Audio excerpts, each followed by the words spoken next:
तमाम साक्ष्य जिसकी कल्पना हम लोगों ने, जिसका दावा हम लोगों ने पेश किया था, आज वो सारे दावे हम लोगों के सामने पुष्ट होकर निकल के बाहर आ गए हैं। कहाँ से निकले हैं वो दावे, पुष्ट कहाँ से? आज तालाब की पानी निकलवाया गया, उसी में हम लोगों को साक्ष्य ढूंढना था, आज मिले हैं। वो तालाब क्या, जो वजू का उनका तालाब था? बिल्कुल, जो वजू जिसमें करते हैं वो चीजें मिल गई हैं। तो वो तालाब मिल गया, बिल्कुल, उसमें शिवलिंग मिला, क्या मिला? अब दर्शन दिया ईश्वर ने, बाबा भोलेनाथ ने दर्शन दे दिया है। तालाब में कहा गया काला पत्थर मिला हुआ है। अरे कुछ नहीं भाई, आप लोग कुछ नहीं, रिपोर्ट आने दीजिए।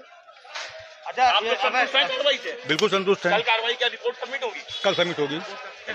अभय जी ये जानना चाह रहे थे कि आज क्या क्या हुआ, सर्वे में क्या हुआ? सर्वे में जो कल का पार्ट बचा हुआ था उसका सर्वे हुआ है कि ये डेमोलिशन क्यों हो रहा है, ये ताजमहल के नीचे क्यों देखा जा रहा है, ये ज्ञानवापी के नीचे क्यों देखा जा रहा है। तो भारत के प्रधानमंत्री ने मन की बात में कहा था कि कभी कभी मजाक करना चाहिए,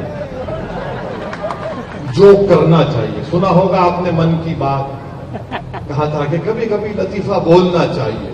तो आखिरी बात कहकर खत्म करता हूं, मुझे लगता है कि ये जो ताजमहल के नीचे जो कमरों की बात हो रही है, ज्ञानवापी के नीचे क्या देखने की बात हो रही है, वो असल में ये है कि प्रधानमंत्री की डिग्री तलाश कर रहे हैं, entire MA political science. Degree तो मिलती नहीं है। तो बोले नहीं, ताजमहल के नीचे होगी। भाई भारत का प्रधानमंत्री ताज के नीचे होगी, भारत का प्रधानमंत्री ज्ञानवापी के नीचे होगी। प्रधानमंत्री सीरियस मत लीजिए, दिल पे मत लीजिए, वरना फिर कोई एनकाउंटर हो जाएगा।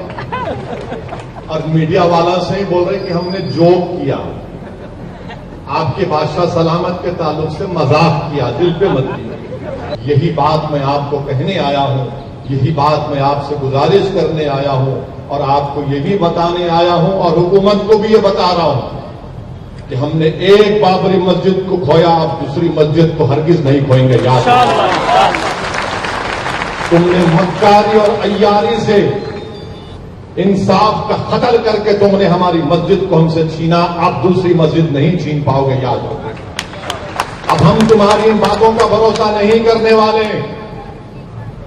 कि हम बचाएंगे, नहीं तुम नहीं बचाओगे, हम बचाएंगे अपने मसाजिद को, अपनी तहजीब को इंशाअल्लाह।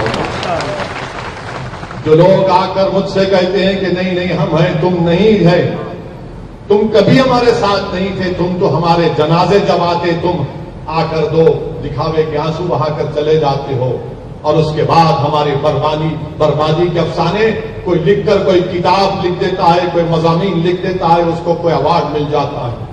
मेरे अजीज दोस्तों और बुजुर्गों, मैं आपके दरमियान में जिम्मेदारी के साथ खड़े होकर कह रहा हूं कि ज्ञानवापी मस्जिद थी और है और रहेगी इंशाअल्लाह।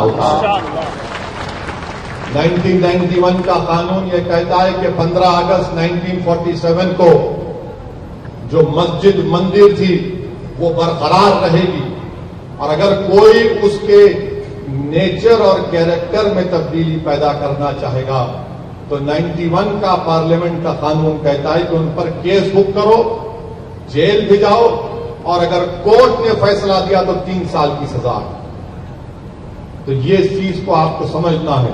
चौथी चीज मैं आपको बताना चाह रहा हूं कि ये जो फिरका परस्त ताकतें हैं, और फिरका परस्त ताकतें सिर्फ बीजेपी नहीं है, इसमें कांग्रेस भी है, आम आदमी पार्टी भी है, समाजवादी पार्टी है, ये सब ये चाहते हैं कि मुसलमान सिर्फ घर में मुसलमान रहे, जब घर के बाहर रहे निकले तो मुसलमान ना रहे। मैं थाली मारने के लिए नहीं कह रहा हूं, इनका मकसद एक ही है कि आप मुसलमान रहे तो सिर्फ घर में रहे, घर के बाहर जब निकलोगे तो हमारी तहजीब को तुमको एहतराम करना पड़ेगा। इस मुल्क में मेरी और तुम्हारी तहजीब नहीं है, इस मुल्क की खूबसूरती है कि इसका कोई मजहब नहीं है, इस मुल्क की ताकत यह है कि इसकी कोई तहजीब नहीं है, मगर ये ताकत ये चाहती है कि जब आप घर से निकले तो अपनी तहजीब को, अपनी पहचान को, अपनी शनाख्त को छोड़ कर निकले।